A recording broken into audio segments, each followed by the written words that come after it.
OSK. So ayan, syempre ako pa rin ang inyong nag-iisang ka-spaghetti.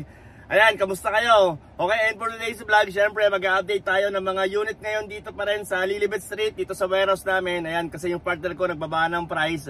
At ayan, sana may mapili kayo 7-seater, van at saka sedan ang mga papakita ko sa inyo. Ang maganda dito, nag-a-approve tayo ng low down payment. Ayan, tulad nung nakaraan kahapon. Ayan, nag-release tayo ng Mazda 2018. Ayan, 99K all-in DP. Ayan, pero siyempre, for subject of approval yan, depende sa inyo kung wala kayong sabit, walang CMAP o wala kayong utang sa bangko. Ayan, pwede natin magawa ng paraan yan. Okay, siyempre, kung bago ka po lang dito, baka pwede magpa-like and magpa-subscribe naman dyan kung okay lang naman.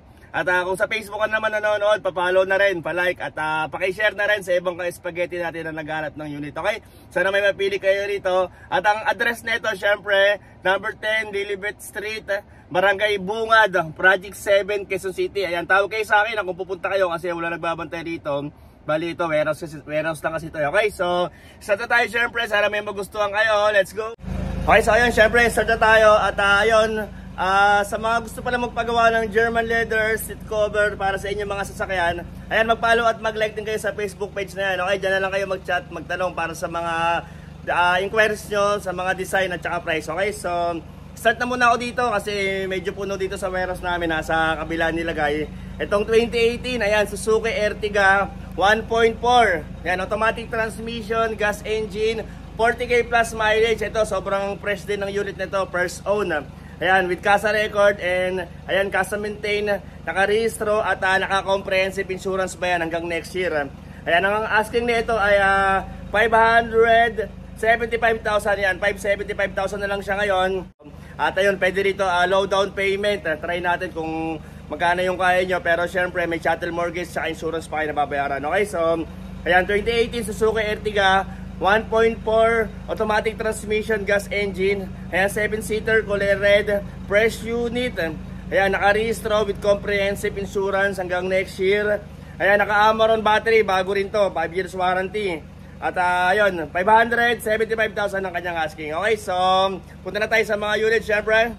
Okay, so ito, next unit natin, ayan, Expander 2019 GLS. Gwapo lang syempre. Ito yung nakaraan na Expander na dating 838 yata yung asking na ito, 838,000. Ngayon, 795 na lang siya ngayon. Yan, ito yung merong kulay pula dati na guhit dito sa bandang ilalim pero pinabalik namin siya sa original color. So ito, 2019 Mitsubishi Expander GLS. Ayan, gwapo lang syempre. Push start button, kulay white, 1.5 engine. Ayan, 40k plus din yung kanyang mileage. Ayan, gas engine, dalawa susi. Ayan, kasi ito first own din yung isang yan hindi siya repo. So alam natin yung history ng sasakyan. Kaya ayan, napakaganda ng unit na yan. So ang asking nito ay 795,000, 795. Ayan, kung gusto niyo ipasok sa financing to, try natin sa kahit 150 all-in down payment, gawa natin ang paraan yan. Okay, so ikutin ko lang syempre para sa nagkaka-interest ng ganitong unit. Ayan, naka-two-tone mag sa gulo, medyo ayan, makapal pa yung gulo niya, nasa 70% pa. Ayan, two-tone mag. So check natin yung loob syempre. So ayan, check natin yung loob. Naka-ano na rin pala to full garnish set. Ayan, garnish. Naka-tint na rin. Ito with rain visor. 2 keys, dalawa susi kasi madalas kapag repossess isa lang susi, pero ito dahil first own kaya dalawa susi nito. Okay, so ito yung kanyang loob. Yan, kita nyo naman, napakaganda ng loob nyo at ang linaw ng cellphone natin ngayon Okay, so ito naka leather seat na rin with LCD monitor. Ito, meron na rin dashboard cover, deep dish matting. Ayan, sariwa yan, amoy nakulog lang siya pero napakaganda ng unit na yun First own unit syempre, kaya yun, alagang alaga. At yun, nakarehistro pa tong unit na to So yan, ang kanyang saktong mileage ay 46,000. Yan, kita nyo ba? Okay, so ilan yung kanyang contact number ay save nyo na lang para sa magpapa-schedule. Okay, so yan, ulitin ko, 2019 Mitsubishi Expander GLS. Ayan, gwapo lang syempre, pearl white, 1.5 engine. Ayan, 7-seater, automatic transmission, push start button. Ayan, dalawa susi. 795,000 ang kanyang asking. 798,000 from 838,000. Okay, so lipat tayo sa ibang unit. Okay, so next tayo dito sa mga naghahanap ng ganyang kulay na sedan. Ito, napakababa rin ng mileage nito at nagbaba rin ng price si bossing dito, yung partner ko. Ayan, so ito 2019 yan, Nissan Almera 1.5e automatic transmission, kulay blue. Ayan, 16k plus mileage only. Ayan, 16,000 Alagang-alaga to ng unang may-ari, napakasariwa. Ito lang yung issue sa kanya. Oh. Hindi pa naman siya pinapagawa pero napaka-minor lang naman yan Yan, madali lang naman yan. So ito 16K mileage, automatic transmission, naka-RFID na rin. Sobrang alaga ng unang may-ari, syempre naka-rehistro. Okay, ang asking nito ay 435,000 na lang, 435 Dating 448 to 448,000. Ayan, para sa 2019 Nissan Almera, 16K mileage only. So medyo malikabok lang siya kasi yan, itong warehouse natin, wala pa tayong pang-renovate, nag-iipon pa tayo So ito syempre, meron na rin back camera. Kita niyo ba? Napakalinaw talaga ng cellphone ko kahit sa dilim Okay, so ito nakamag sa gulong, bago pa yung gulong nito Tsaka bago rin yung battery nito. Yan, hindi na kasi ito ginagamit ng may-ari. Bali yun, sarado, buksan ko lang. Okay, so ito naman yung kanyang loob. Ayan, naka-leather seat. Kita niyo naman, napakaganda ng loob nito, napakalinis. At saka 3 susi nitong isang yan. Keyless entry, 3 keys. Ayan, meron na rin siyang lagayan ng cellphone. May LCD monitor. Siyempre, naka-dashcam. Ayan, naka-ilaw to. Buti hindi nalobat. Ayan. So, ito yung kanyang loob. Ayan, naka-deep dish matting. So, ito, medyo na to. Save niyo yung number ko para hindi niyo makalimutan kasi yan, wala nagbabantay rito para papuntay ko yung partner ko dito pag pupunta kayo or samahan ko kayo, okay? So ito, 2019 Nissan Almera 1.5e automatic transmission, kulay blue. Ayan, 16K plus mileage only, 3 susi. Ayan, nakarehistro. 435,000 ang asking, 435. Okay, so next tayo sa iba. At eto, kung ban naman ang hanap mo, pang pamilya, eto, kung pang negosyo, baka pwede na sa'yo, Ayan, nagbaba rin si partner ng price dito. At meron pa isa pang napakagandang previous dito. Pero syempre, ang kanyang details ay 2018. Ayan, Toyota Hiace Commuter 3.0. Ayan, diesel engine, kulay white, 15-seater, manual transmission, 70K plus mileage. Ayan, at ang dami ng in-upgrade dito. Kita nyo naman sa kanyang bumper. Pero yung stock niyang bumper, nandyan pa sa, nandyan pa nakalagay. Sama ko na rin sa inyo yan. Okay, so ang asking na ito ay 875,000, 875 na lang siya, dating 898. Pero syempre sa 898 na yon, stock na gulong lang bibigay natin. Pero sa 875 ngayon, dahil nagbaba ng presyo, may previous pa, merong mags to na 2-tone mags, kasama 4 yon at saka bago ring gulong. Okay, so check natin yung loob syempre. So ito, naka fog light na rin, naka LED yung kanyang headlight. Yan, naka-upgrade din yung kanyang bumper. Ayan, kita nyo, ito yung kanyang stock mags at saka sa gulong nito, bago pa yung gulong niya, Ayan, Okay, pero so naka-tint na rin with rain visor. Ayan, so check natin yung loob. Okay, so ito yung loob niya. Ayan, complete papers na rin to. Ayan, naka-leather seat kasi syempre dahil gamit na. Ayan, may mga konting tastas sa kanyang leather seat. Pero kung gusto nyo pagawa natin, pwede naman. Bigyan ko kayo discount ko. Okay, so ayan, 70K plus mileage. Meron na rin cellphone holder. Merong maliit na monitor. At saka automatic yung nito yung kanyang bintana. Ayan di ba? Kasi pag stock ng Hiace na hindi siya naka-automatic na bintana, pero ito in-upgrade na ng unang may-ari. So ito yung kanyang gulong naman na kasama. Okay, so ito naman yung kanyang kasamang gulong. Ayan, 2-tone mags, worth 40,000. Previous na namin sa inyo yan dahil love ko kayo. Ayan, bago pa yung mga gulong niya, kakapal pala. At ito yung kanyang stock na bumper. Sama na rin yan. Kung gusto niya ibalik sa original na forma niya, pwede naman. Okay, so ayan, man yun na to. Okay, syempre open tayo Monday to Saturday. Okay, tawag kayo sa akin sa gabi pa lang para alam ko kung anong oras kayo pupunta kasi baka meron naka-schedule. Yan, pero ito napakaganda tong unit na to Meron na rin itong back camera. Ayan, check natin. So ayan, meron na rin siyang back camera. Siyempre, naka full garnish set na rin to. Naka-garnish. Okay, so dito, try din natin kahit mababang down payment. Gagawa natin ng paraan yan para sa inyo. Kahit mga 180 to 200, try natin. Ma-approve yan, siyempre. Okay, so ayan, ulitin ko, 2018 Toyota Hiace Commuter 3.0. Ayan, 15-seater, diesel engine, kulay white, manual transmission, 70K plus mileage. Ayan, loaded. At saka ang speaker pala nito ay JBL. Ayan, naka-upgrade na.